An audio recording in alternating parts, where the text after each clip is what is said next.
Oh là là, ça a coupé. Hein.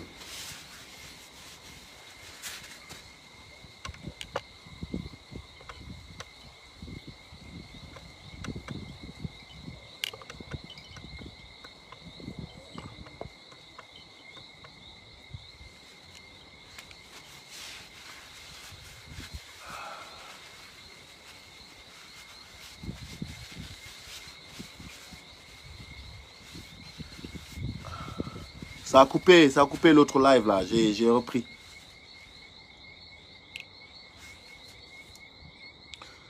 Ça a coupé, l'autre live a coupé les amis.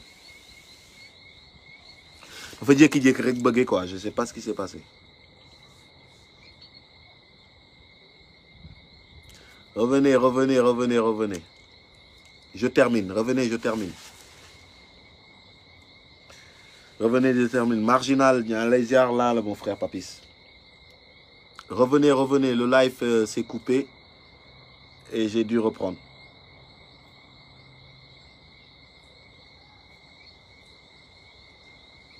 J'attends que les autres reviennent, hein, parce que c'était intéressant ce que je suis en train de dire.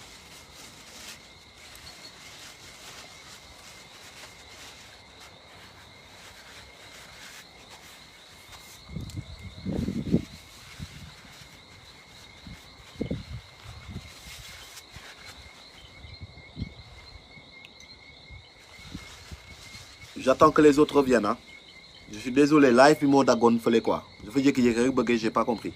C'est pour ça que moi, je veux def poussi, def poussi, def curry, quoi. Parce que, gars, des fois, il y a des gens peut-être qui sabotent les lives et tout, je sais pas, qui signalent. Beaucoup de affaires là. Donc, des fois, il faut partager, mettre des pouces, mettre des j'aime, des trucs comme ça. Bon, tant pis pour les autres, hein, comme je vais continuer.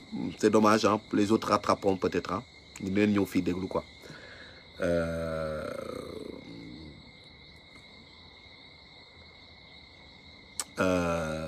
Donc 12 dimensions là, 12 dimensions et 12 notes musique. 12 notes musique yoyu ben ñu né 7 la ñu lak juroom yu wéx.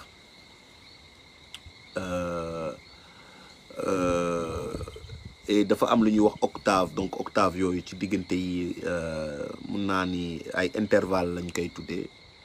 Intervalle bu nek ñuy wax ni dafa comprendre 8 degrés. Mami nak wan len ben dessin wan la ci ni mami expliquer dimension yi dimension nak nek ay bërëb yo xamanteni ci aduna bi la nek ak ci yenen aduna yi manam comme sa der bi nu mu amé plusieurs couches non la aduna bi amé plusieurs couches di ngeen ko dégg sax ñukay wowe ionosphère, atmosphère, stratosphère, ce sont des couches, d'accord? L'atmosphère, ainsi de suite, ainsi de suite. Il y a à peu près 8 couches, d'accord? Et comme il y a 8 couches, il y a 12 dimensions aussi. C'est des endroits où, parce que tout ce que Dieu a créé, toute la création de Dieu ne peut pas contenir sur un seul endroit. Donc c'est pour ça il y a d'autres êtres qui ont été créés et qui doivent vivre dans cet endroit-là, mais dans une autre dimension selon la perception que tu as de la réalité. Parce qu'il n'y a rien qui est réel ici, quoi. Tout est donc, tout est illusion. Tout est illusion. Le Coran, la Bible, tout le monde parle de ça. Donc c'est pas réel. Et la physique quantique vient confirmer qu'effectivement, qu'il n'y a pas de réalité. Viens. Viens.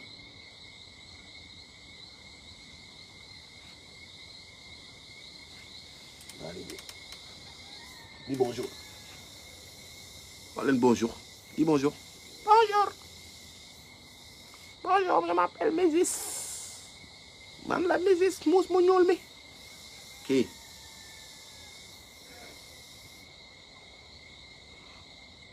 Nuyol, do nuyo. Hein? Do nuyo.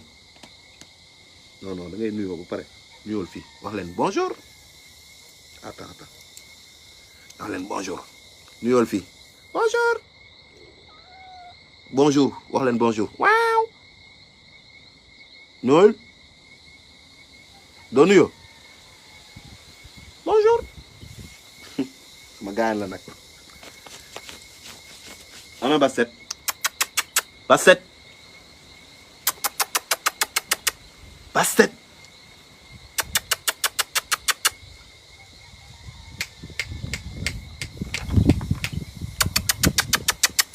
Bastet. Bon, Bastet day nelaw mooy garder kër gi de. Bastet, c'est la déesse du coup protectrice. Moom mooy yore kanamu muus bi moom la ñuy dessiner mu yore muus bi sama muus yi bi ñuy nekk bébé ba léegi noonu laa ko tuddee muus bu ñuul la moo nekk sama kër gi. Bastet dafa am Bastet nee naa leen suñu maam égyptien yi def góor def jigéen comme ni ma doon ko expliquer sànq. Donc Bastet son équivalent masculin c'est Misis. Donc ki ma yore léegi ma leen won léegi muus bi Misis la tudde. Rakam bu jigéen mi ngi tudd Bastet. Bastet moom mooy Sekhmet su ngeen dégg Sekhmet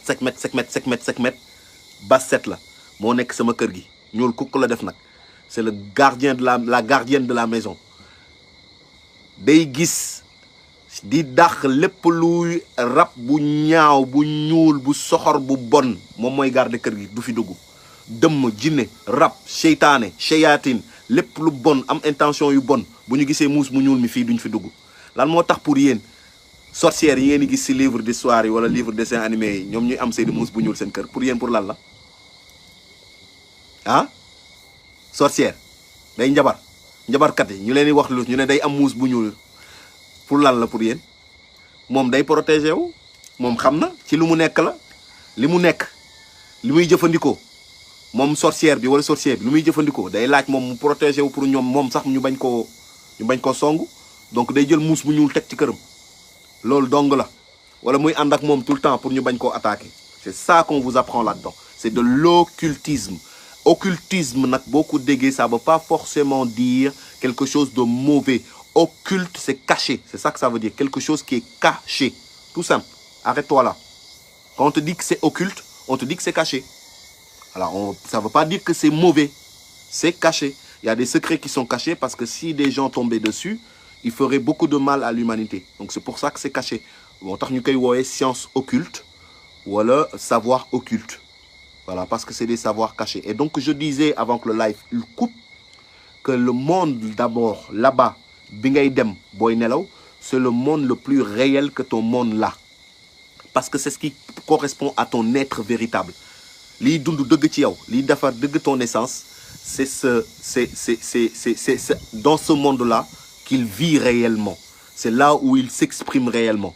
Buy ñëw ci yaram bi le matin rek nekkaat insaan fàttewaat lépp nekk ci ay yëfu dof di xalaat di poser wu ay questions xamul di jéem a xool di jéem a gëstu di jéem a jàng pour comprendre kërëb mais saa yu tëddee nelaw mu ngi gis ay yëf yu kéemaane di dund ay yëf yu kéemaane yoo xamante ni moom sax mënu koo expliquer boppam bu delluwaatee ci troisième dimension bi maanaam bu delluwaatee ci yaramam bu ñëwaatee ci yaramam day duggaat ci yaramam rek nekkaat al insaan daal di fàtte lépp donc lu mu dund fële ci dimension yëpp bi muy nelaw bi mu génnee yaramam la mu fa dund lu neex ak la mu fa jàngal ci lu baax ak yooyu yëpp da koy des fois da koy fàtte bu ñëwetee day jéem a am ay fragments rek yu ñëw de temps en temps pour muy rappeler wu quoi et donc il se rappelle de certaines choses ñenn ñi maîtriser nañu loolu ba am nañu kattan am na ci ñoo xamante ni nag dañuy def rêve lucide am na ci ñoo xamante ni nee naa leen am na ñoo xam ne dafa am ay yu ñu àndal am na ñoo xamante ni amuñu seen kattanu bopp la comme tegal naa leen extrait de film bi jinne bi di wax carrément ni am moom moo jàngal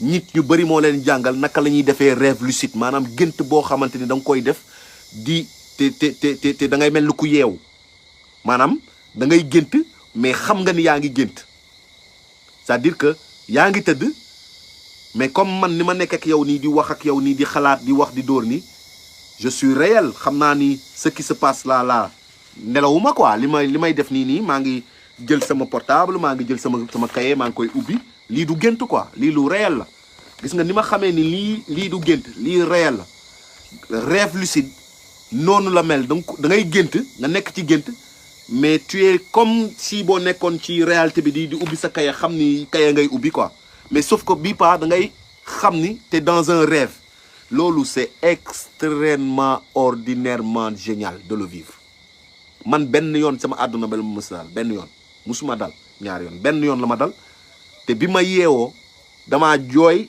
te damaa bëggoon delluwaat foofu noonu mais delluwaatoon foofu noonu moo doon dee parce que neexaay bi neexoon na neex boo xamante ni damaa bëggoon toog foofu rek benn yoon parce que la ma fa doon dund non bi ma yeewoo dama ne mais gain man lan laay def fii waaye yow mais je suis dégoûté j'étais dégoûté xol bi sama xol neexul ba set kaay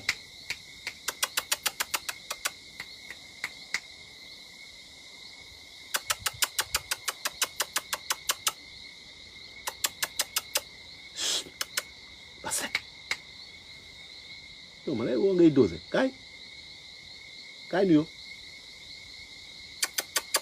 ñëwal tiens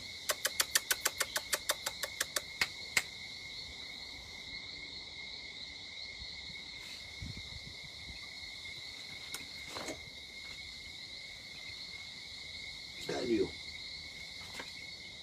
voilà ba set mi ngi nii kii mooy ku jigéen ki mooy rakk ji kii moo gën a baax kii mooy sekmet nag kii mooy garder kër gi voilà nuyool non nuyoo baax rafet gentil voilà mu toog nii sax baax la def gentil gis na nu mu yaroo Bastet nuyool di bonjour man la Bastet dama baax xol bu rafet laa yore voilà may xarit lañu nag moi j'adore les animaux hein. Alors là gars, si t'as un problème avec les animaux t'auras un problème avec Madjé hein. Voilà quoi. Alors du coup bon ma ne woon donc dimension yooyu moo gën a nekk réel que dund bi ngay dund ni parce que c'est ton corps en fait qui sort du coup c'est ton esprit ou ton âme qui sort de ton corps donc réalité boobu moo gën a am solo que réalité bi ngay dund nii looloo gën a nekk réel loolu moo gën a correspondre ak sa réalité ma doon wax ni foofu noonu am nga fa ay mbokk am nga fa ay jabar am nga fa ay doom am nga fa kër am nga fa ay terrain am nga fa tool boo demee sax am nga fa ay oto boo demee am na foo xam ne sax am nga fa ay vaisseau spatial boo demee foo xam ne sax am nga fa ay propriété yu kenn xamul nu mu mel ak nu mu toll d'accord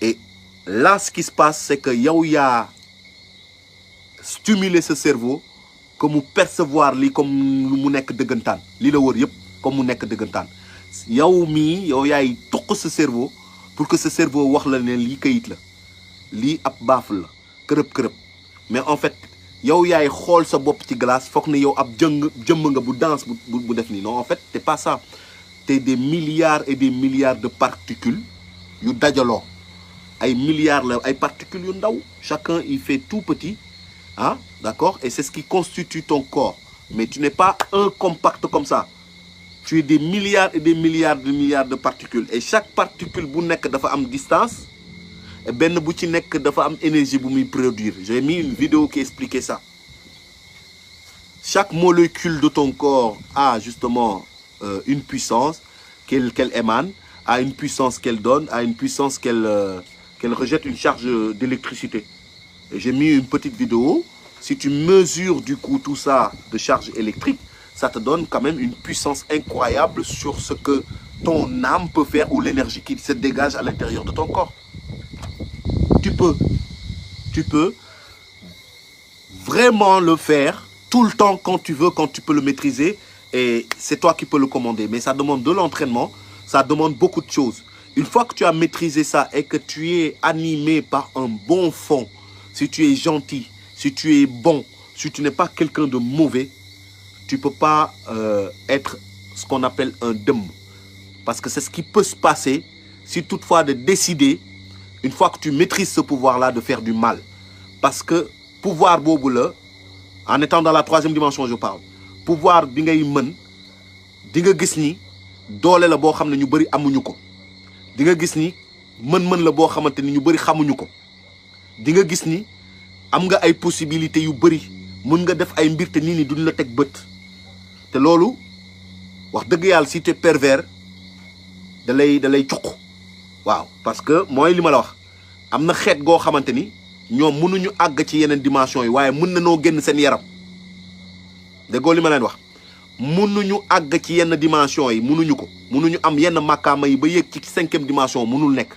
ñoom mënuñu ko loolu mun naa leen ko garantir te du dara lu dul dëgg rek laay wax mun naa leen ko garantir ni mënuñu ko d'accord buñ ko mënoon d'ailleurs buñ ko mënoon day feeñ sax ci seen 3e dimension si seen nit yi ñëw fii yore seen oto ñoom dégg ku dégg nag moom may dégg quoi maa ngi waxee ay formule boo ñëwee seen mbokk yi bu ñu ñëwee ba yore seen oto ba nekk seen oto di dawal seen oto bu ñu seen oto accidenté ñoom fii ci 3e dimension bi la ñuy des moom ñoo moo tax ñuy woowee fantôme ñuy wax fantôme ñoom fantôme la ñuy wax ñun xamuñu luy fantôme ñun xam nañu fantôme ci kaw ka gaañu xamul wala waxuñu ko wala giddeewuñu ko wala toppuñu ko nañ ko war a toppatooyee ba mu dem fa war a dem mais bu fekkee ne ki gaañu am na famille waa famille yëpp dinañ def li war ba mu war a jàll dem fa mu war a dem loolu c'est clair et net mais bu fekkee ne ñoom la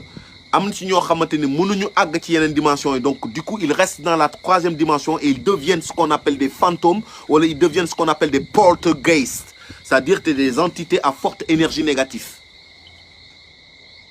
Donc, qui vont rester dans la 3e dimension et qui vont hanter des maisons, qui vont rester dans des maisons, d'accord? Qui vont rester dans des lieux, du coup, qu'ils aimaient bien et qui vont faire comme si eux, ils étaient encore vivants, alors qu'ils ne sont pas vivants. Donc, boo ñëwee certaines salles, alors que ñoo moomoon kër gi, boo ñëwee toog ci place bu paa bi doon toog bu fa nekkee bu fekkee ne paa bi la paa bi mun na mer ñëw yëkkati chaise bi wala buux chaise bi yëngu. Mais mun na la sax laal mun na sax ñëw dóor la xët. Mais di nga sentir coup mais doo sentir coup comme nit bu ñëw dóor le coup quoi mais di nga sentir énergie wu coup bi di nga sentir dooley coup bi des fois mel ni sensation wu coup bi ngay yëg maanaam doo sentir coup bi ci boppam mais gis nga mettit bi xam par exemple là su ma dóoree sama loxo nii si saa si nii ba bàyyi ko quelques secondes rek maa ngi commencé yëg mettit bi ni ma ay ça pique là un petit peu quoi tu vois et c'est cette sensation que tu vas sentir mais doo yëg ku la dóor mais da ngay yëg mettit bi parce que c'est pas un corps physique buy ñëw yëkkati loxoom dóor la ko donc c'est un corps éthérique donc bu leen fàtte c'est pas physique donc buy ñëw pour am dóor la énergie la lay dóoree donc bu la dóoree comme que yorul corps physique dóor bi du la dal mais da ngay toog tuuti jékki-jékki sa ndigg li di metti quoi nga làmm gis muy metti xam nga def nii nga xam ni waaye dafa mel ni dañ maa dóor fii quoi c'est ça des fois am na ñoo xamante ni dañ koy sekk ak ay rab moom ngeen di wax bu dee wolof laay làkk rab yi ñëw si guddi sekk ak ñoom jàmmaarloog ñoom ak seen yaramu guddi maanaam ak seen esprit parce que rab bi bu ñëwee kooku lay xeexal bu xeexeek moom noonu des fois mu gañe la dominer la am fu mu la dóor boo yeewoo mun nga xëy gis sa ndigg li di metti wala sa mbagg li wala affaire demee noonu xam nga am hématome affaire demee noonu quoi yeewu ak nga di hématome aux jambes wala à la jambe wala au bras wala au torse wala affaire demee noonu d'accord des fois ça arrive mais sauf que c'est des hématomes mais ils peuvent pas moom la ñuy woo moom ñooy nekk ci ay bërëb des fois ils peuvent hanter des endroits alors loolu faut pas confondre donc fantôme ak ñi ñuy woowee ay ni ñuy woowee ay extra ngeen li woo extraterrestre mooy ay petits hommes verts yooyu mooy les gris la leen di woowee ñooñu ay jinne lañu xeetu jinne la ay ifrit lañu moom ngeen di woowee ifrit jullit yi moom la ñuy wax ifrit ay ifrit lañu xeetu jinne la catégorie yu jinne la tubaab bi nag ak ñeneen yi caay-caay gi ñuy caay-caay bugguñu leen wax dëgg ñoom nee nañu ay extraterrestre la ñu si beneen planète la ñuy jógee planète xaw ma Mars ak planète machin wala xaw ma lan du dëgg jógewuñ ci beneen planète fii la ñu nekk ci suuf si d'accord dañ leen a créé dafa am ñu leen créé ñi leen créé nag mooy dégg ci li ma jàngat ak ci li ma xam mooy ñi chrétiens yi di wooyee ange déchu mooy punkal yi nekk ci kaw jinne yi xam nga jinne yu ndaw yi mooy ñi nga xamante ni yàlla la leen sàkkee ak le feu subtil ak électromagnétisme ak éther ñoo laa leen wax waaye dañu am ay chef seen chef yi mooy ñi chrétiens yi di wooyee ange déchu l'islam nanguwul terme boobu noonu moom laa doon expliquer ma ne leen chrétiens yi ñoom ñoo nangu terme ange déchu ñooñu ñoom ñoo nekk ci bërëb yooyu ñoom ñoo créé génétiquement ñi ñuy woowee ay gris ay petits hommes verts ay gris ma jëy nan nga xamee lii yëpp yow ku la expliqué lii yëpp bu ko toppatoo sopp rek te lépp yàq barke sama barke maam laa lay wax nii li ma lay wax nii yëpp lu leer laa lay wax lu leer nañ laa lay wax te boo ma ne foo ko jëlee mun naa la ko boo du ma joxe sama lépp nag mais boo ma ne fu ma jëlee mun naa la wax de fii la ak fii la ak fii waaw ci ñoo xamante ni c'est des gens très sérieux bref donc ñooñu ñoom ñoo créé ñi ñuy woowee ay petits hommes verts ñooñu tamit ñu leen di woowee am ku sama benn paa bu ma doon seetaan yàgg na benn chaman sud-africain ñu koy woowee Credo Mutwa Credo Mutwa en avait parlé et Credo Mutwa avait expliqué l'origine justement de ces petits hommes qu'on appelle des petits hommes verts wala des gris. Il a expliqué wax qui les a créés, quand on les a créés et les ancêtres ont laissé des enseignements qui datent de 1000 et 1000 années pour expliquer cette histoire-là. C'est un Sud-Africain Zoulou bu am xam-xam bu mag chaman la voilà kooku moo doon toj affaire yooyu noonu ci les reptiliens ak ci ñooñu ñu woowee les petits hommes verts. ci laa jàngee lu bëri ci moom ak ci yeneen tubaab yu wax li may wax nii di expliquer ak ci yeneen nit ñuul aussi lu wax li may expliquer nii donc ñoom ñoo créé ñooñu ñuy woowee ay petits hommes verts ñu def leen seen ay soldats ngir ñu wàcc fii ci kaw suuf ngir mën a des fois ñëw pour duñu nax ci yu bëri pour duñu contrôler ci yu bëri ak di def ci ay mbiru caay-caay lëkkaloog tubaab si pour mën leen a créer ay yeneen technologique ak yooyu daal maanaam xeex la daal yëfi guerre la ñoom dañoo choisir seen camp. d'accord am na ñu àndal voilà ñooñu ñoom ñooy yor bopp yu ngand yi ak seen bët yi nii ñoom ñooy ay jinne lañu xeetu jinne leen ay ifrit lañu ñooñu ñooy làqu des fois ci kër yi des fois ñooy nekk ay vagabond ñoom ñooy sàcc nag yi ñoom ñooy sàcc fas yi des fois ci ferme yi wala ci ranch yi dégg li nga dégg boo ngeen defee ay recherche di ngeen gis ay nag yu bëri wala ay fas yu bëri dañuy disparaître wala léeg-léeg ñi nii di def ay vidéo di filmer ay fas wala ay nag yuy naaw carrément wala ñuy ñu fekk leen ñu dee bu ñu deewee seen ñu fekk li nekkoon seen yaram bi yëpp dañ ba mu des yàpp yeeg yax yi waaye lépp luy yuq ak lépp luy essence wu xar bi wala nag bi dañ koy yulli ci yaram bi ba mu set wecc te kenn du gis turu benn turu daal la ñuy gis waaye c'est au niveau de xuur yi la ñuy gis ni dafa am benn turu bu ndaw xar yu bëri ak ay nag yu bëri ak ay fas yu bëri yu ñu retrouver à travers l'Europe et aux États-Unis yoo xam ne kenn xamul lu leen rey mais dañuy ñëw fekk ab trou ci seen gannaaw awra yi wala seen xuur yi mais trou yi biñ koy constater dañuy gis ni foofu la ki def loolu jaar ba jël yuqu xar bi yi nekk ci yaxu xar bi te xar bi mi ngi dund wala nag bi mi ngi dund wala fas bi mi ngi dund yuq yi carrément yi nekk ci yax bi yax yi nekk ci tànk yeeg ci yax bi nekk ci loxo yeeg ci bopp bi yëpp yuq yëpp lay rocci ah ba pare lépp luy liquide rek deret ak yëpp da koy rocci waale bàyyi fa yàpp beeg yax beeg maanaam yàpp bi yax bi ak der bi ba pare fas bi tëdd wala xar mi tëdd wala nag mi tëdd dee daal di wow koŋ ñoom fermier yi ñuy ñëw bu ñu ñëwee gis ni dañuy dee quoi mais ñuy filmer rek di yónnee mais xamuñu ñoom la moo ko kii léeg-léeg ñu filmer ci seen ferme yi gis benn nag di naaw wala benn fas di naaw ci air bi waaw du ñu comprendre quoi léeg-léeg loolu ay phénomènes yu mel noonu mooy am léegi ñu bari daal di expliquer ni phénomènes yooyu ñooñu mbindeef yooyu ñoo koy def ñoom ñooy faral di jëfandikoo mala yi ñoom nag ñooy faral des fois di am aussi ay objets yu ñuy déplacé woo waaye des fois seen objets yooyu des fois c'est vivant c'est-à-dire que c'est pas des machines c'est créé wuñu ay machines ay objets yu vivant la ñuy yore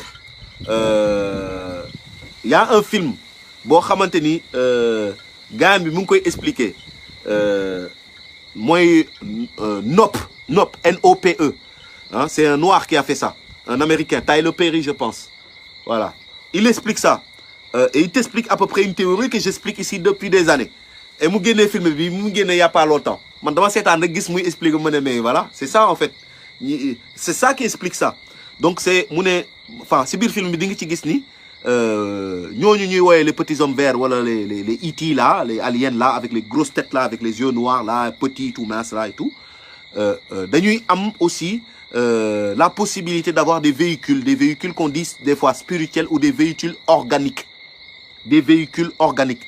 Dafa mel ni des véhicules qui sont vivants.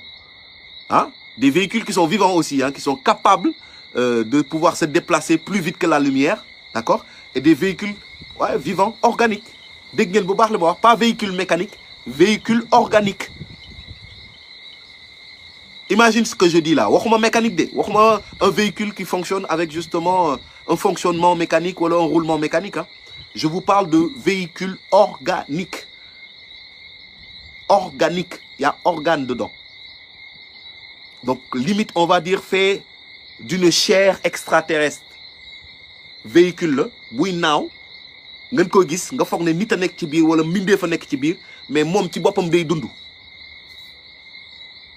Ba pare ñëw di làqatu nag ci ay gannaaw asamaan.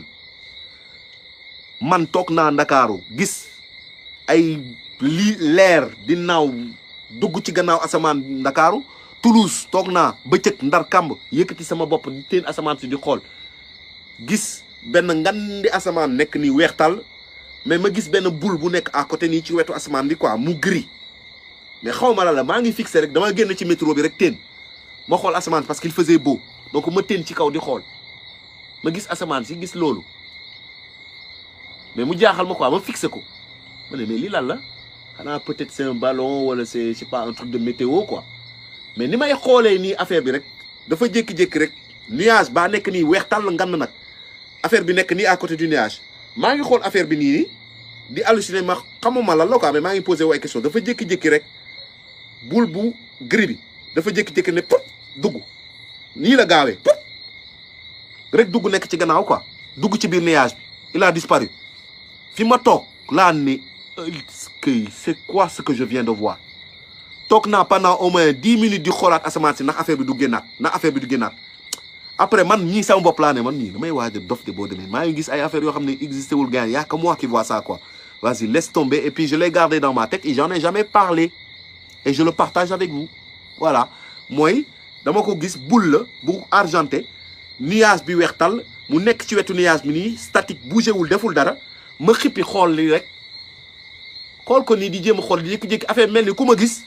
Mais sori na ma quoi donc munu ma gis wala su ma gisee du man rek lay gis quoi wala boog dañu am zoom boo xamante ni dañ lay gis boo leen di xool intéressant ça film bi ma leen di wax di expliquer li may wax nii film bi di expliquer ni extraterrestre yi c'est une matière organique qui se déplace et qui est vivant qui est intelligent et qui peut prendre la forme d'un véhicule et qui se cache derrière les nuages mais qui chasse de temps en temps des animaux des vaches des chevaux et qui mange l'intérieur des vaches et des chevaux film bay wax loolu de film bay wax loolu man li ma foogoon sama bopp la nekkoon ak samay njàngat mais film bi moo ñëw y a même pas 2 semaines la génn di expliquer loolu te ab nit ku ñuul loo ko defar film bi ah nit ku ñuul ko di expliquer loolu quoi ni film ne affaire bi day làqu ci gannaaw nuage bi yore forme genre benn genre avion la mais en forme bu rond yore ay lumière mën a déplacer wu bu gaaw gën a gaaw vitesse lumière mën a yéeg mën a wàcc mën a dem gauche mën a dem droite mën a jékki-jékki sax seey dootoo ko gisati maanaam mu transparent dootoo ko gisati il se camoufle il a l'art de se camoufler mais mën na déplacer wu ba luy bañ nag affaire boobu mooy nga xool ko ci bët mais loolu jàngal ma lan ma ne mais mala yi nekk ci àll bi gaynde boo dajeek moom boo bañee ci digg mandi mu song la bu ko xool ci bët c'est un prédateur effectivement segg boo dajeek moom ci àll ci digg mandi mu lay yootal nga nag da nga koy jéem a fixé di ko xool ci bët di jàkkaarloog bët yi da lay rey da lay décapiter il va te sauter dessus. Gorille le dos argenté quand il est dans son territoire et qu'il te croise dans son territoire quand tu viens baisse la tête bu lay ñëw di la charger di ñëw di la song baisse la tête tout de suite bu ko xool boo koy xool pour lui c'est un défi pour lui tu le défies même fas sax dañuy nëbb ay bëtam fas soo bañee mu aalu boo bañee mu comment muy làbbali di daw affaire yooyu waroo ko fixer des fois ci bët jaxran boo ko defee mun na tëb mun na yooxu mun na foog ne da nga koy défier les animaux en général le regard n'est pas pareil que quand tu regardes un homme même nit sax boo taxawee fixe ko yenn fixe yi sax dina xaw a c'est bon dugal métro nga xool nga fixé benn dugal ci terrain nga jël benn gaan wala ci métro parisien nga fixé benn gaan dans les yeux nga xool gaan bi nu muy def il va t'insulter wala il va croire que tu cherches la bagarre donc bët eyes contact nekk affaire bu quand même kéemaane pour attirer quelque chose bu négatif boo ko sekkee ak mbindeef. Donc mbindeef yi ci film bi ñu ngi lay expliquer ni objet volant non identifié boobu nga xam ne c'est organique ba pare il veut vivre du coup en mangeant des animaux et il est capable de se rendre invisible et de se cacher dans les nuages et d'avoir des petites lumières sur les côtés. Waaw ma ne lumière nu mu mën a am lumière bu fekkee ne c'est une matière organique ma ne oui mais attends mais il y a des animaux qui sont dans la mer qui ont des lumières, il y a des animaux fluorescents, il y a des raies et d'autres animaux, il y a même des insectes qui ont des lumières, il y a même des petits insectes on les appelle des lucioles guddi gi dañuy tàkk comme lampe. kon waruma jaaxal bu fekkee ne am na matière organique capable donc de se déplacer plus vite que la lumière qu'on ne connaît pas et qui peut avoir des petites lumières bleues, jaunes ou verts et qui est dans le ciel lu dul picc ak lu dul ceeli ak lu dul tan lu nature lu yàlla créé lu nga xamul luy làqu lu muus lu yeewu loolu la film bi nettali te man loolu laa amoon sama mind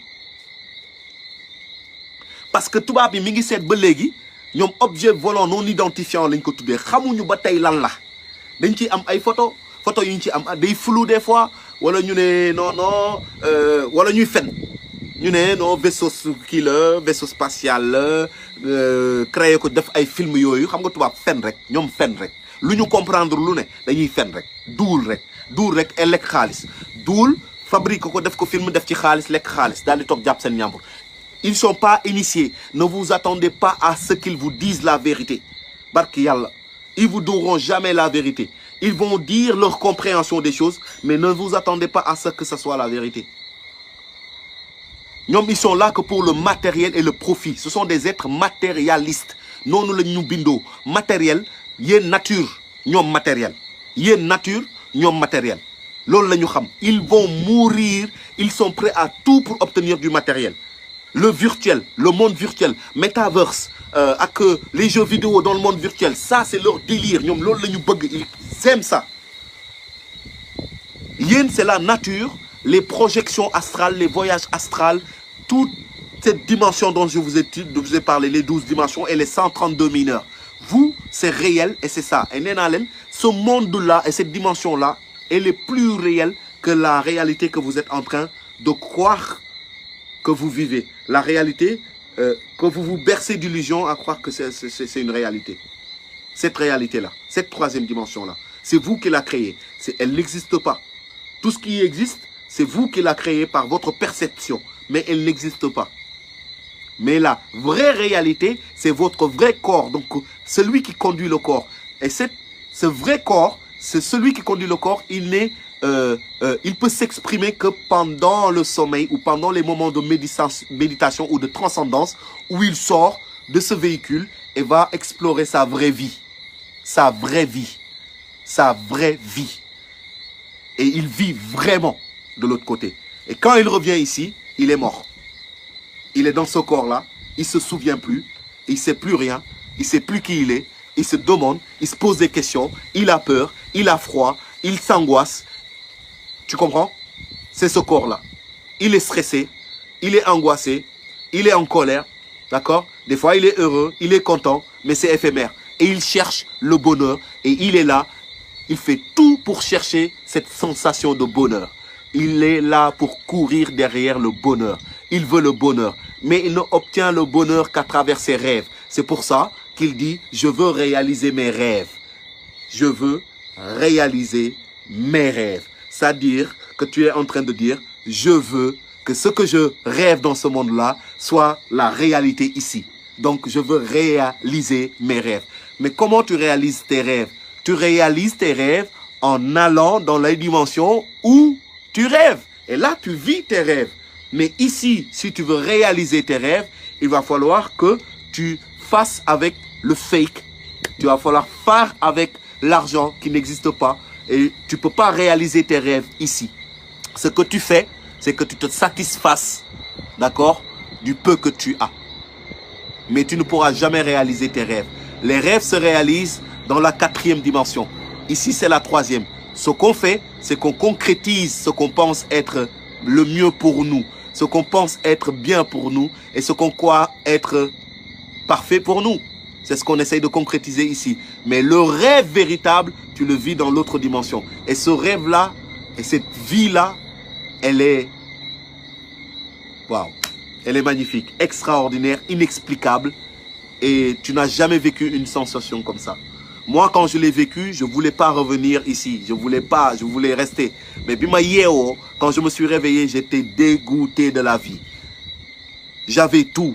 J'étais heureux. Je pouvais faire tout ce que je voulais. J'étais... Waouh, c'était magnifique. Et je me suis rendu compte que... Mais c'est ça la vraie réalité. Voilà. Mbokk xarit yi loolu laa leen indiloon tey, c'était ça le live. Ngeen baal ma si coupure bi là, donc c'était pas prévu. C'était pour vous expliquer un petit peu ce que les anciens ont expliqué sur les dimensions, d'accord, et sur les voyages astrales. Donc j'espère que c'est clair pour vous. Je vous demande de me donner les 9. Elle est petite 9.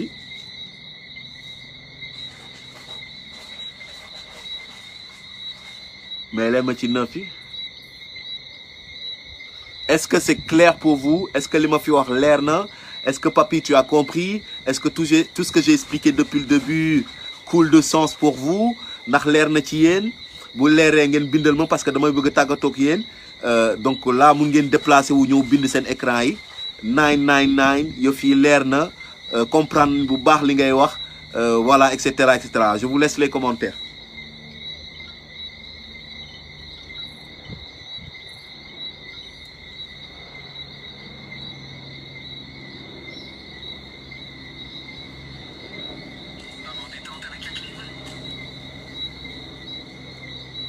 Emmanuel Ngor, Dams Fall nena lerna, Papi nena lerna, 99, limpide, Dams nena limpide, c'est clair. Dams, t'as tout compris? T'as suivi depuis le début? Génial. Mohamed Diallo, est-ce que lerna? Ciao. Mohamed nena lerna, Hunter 99, that's clear for you too. Papis Marginal nena lerna ci mom tamit. Ndeyfa nena lerna ci mom. Morsof Diop, est-ce que lerna ci yow? Leer na ci yéen tamit nee na leer na ci moom nañ. Ok, kan moo leerul ci moom mu ne wuu live bi nice na jaajëf waay amul benn problème. Je vais écouter après le live, j'arrive à la fin. Dommage. Ah Fatima Opa, désolé. Live bi ñaari partie la bii vidéo bi mooy deuxième vidéo bi. Il faut nga dem xool première vidéo bi parce que dafa dagg ma ubbiwaat beneen live, donc bi mooy deuxième vidéo bi. Ok waaw waalo nee na ma leer na nañ ci moom comprendre. Waaw Dams nee na leer na dafa jot lu mu wax nee na leer na. Est-ce que langue amère, est-ce que c'est clair pour toi mon frère? Les explications en français, est-ce que c'est clair? Je sais pas si tu as suivi langue ou si tu viens d'arriver. Si c'est clair pour toi, je suis désolé, il va falloir revenir et puis réécouter le live en deux parties. Langue amère. Ah, dafa jot da ngay soog a ñëw. Malheureusement, si tu viens d'arriver, t'as loupé alors, parce que là, je termine là. Donc, il va falloir remettre le live et le réécouter. Donc, je vous dis tous bye bye. Je vais mettre de la musique pour partir là. Et donc, on va se dire au revoir.